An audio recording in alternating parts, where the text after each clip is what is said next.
you work with the architect to scope things out. But it is the point of the exercise was to understand whether something could be done at the bat shelter and meet educational specifications and meet the financial targets the town has set. It's important to remember that the budget we'll talk through excludes the cost of any compliance with the Historic District Commission and any requests they would make. Things that could be like a pitched roof, slate roof, brick on the exterior. We have tried to account for that with a larger contingency, but we cannot get a firm number there until we actually present a plan that's been approved to the Historic District Commission, and then we would be able to get their feedback. We've been done informally so far.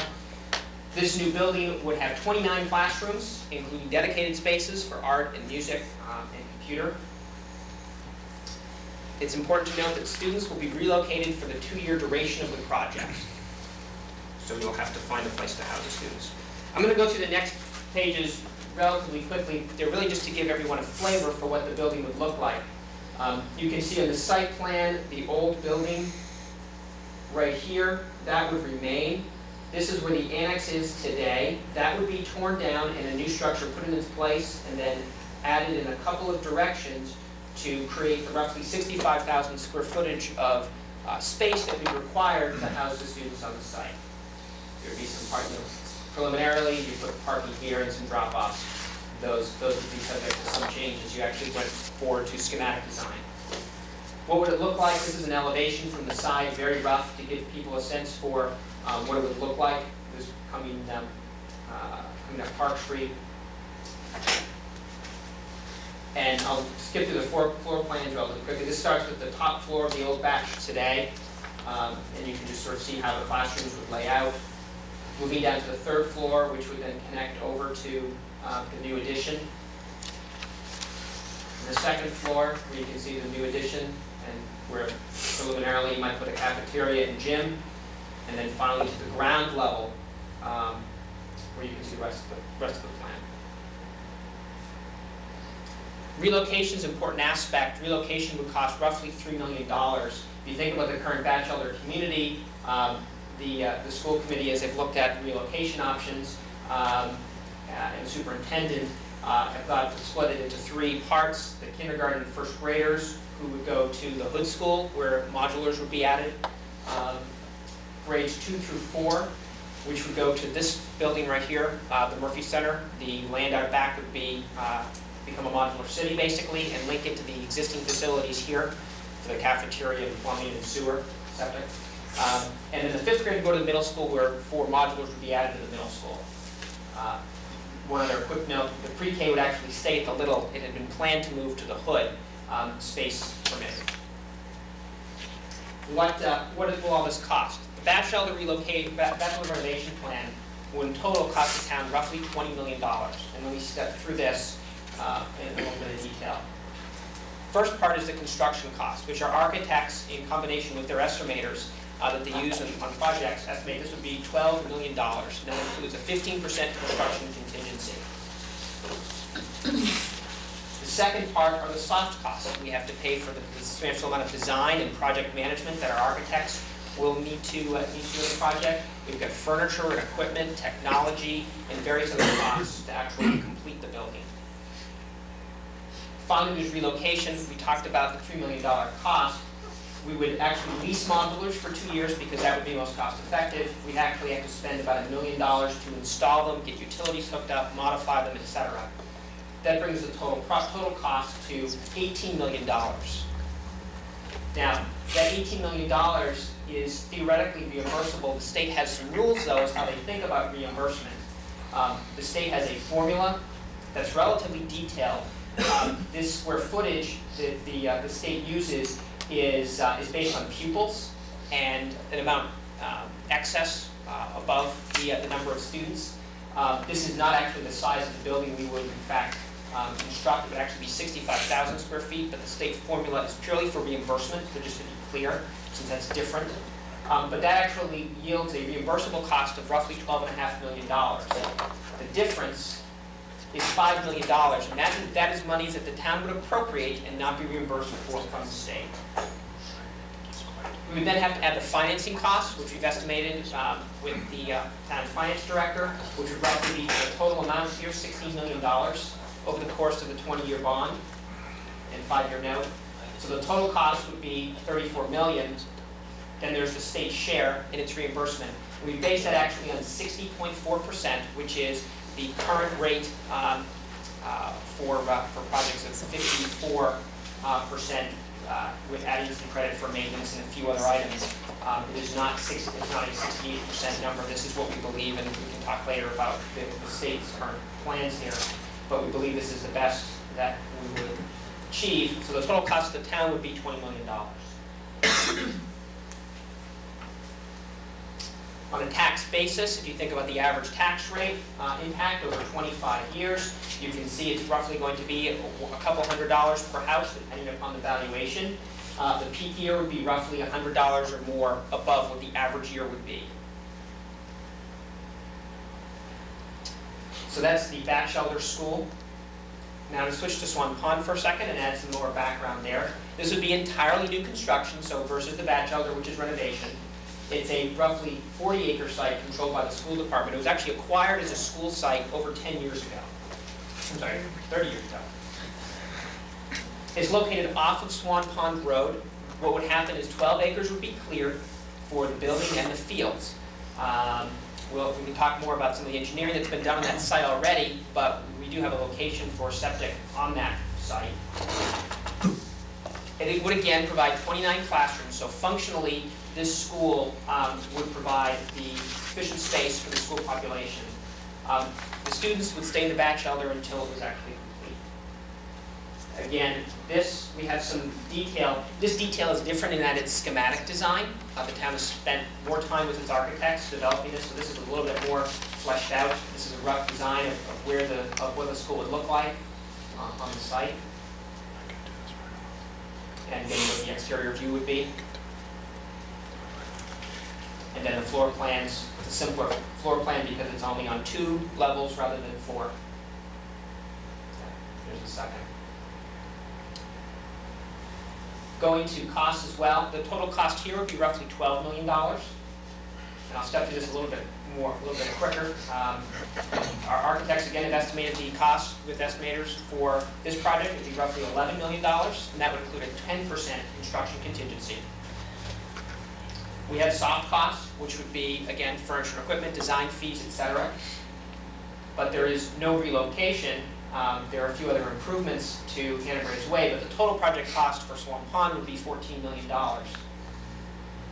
That is a lot closer to the amount the state would actually reimburse. The state's reimbursement formula for Swan Pond would be roughly $13 million. So the non-reimbursable cost is only $1 million. Then you have the financing, which would be slightly under $13 million to get to the total cost of $27. Then you subtract the state share. We've assumed a slightly lower reimbursement rate because the state formulas favor the renovation. And the Batchelder project, while 2/3 new, 1/3 renovation, does benefit slightly on the reimbursement rate based on the current guidelines. But in total, the cost of the town would be $12 million. And again, moving to a tax rate, it would be roughly $100, $200, depending upon the assessment of the house, and about $50 or $100 more in the peak year, which would only occur for a year or two in each of these projects. So that's the tax rate impact for Swan Pond. Again, this is average over 25 years.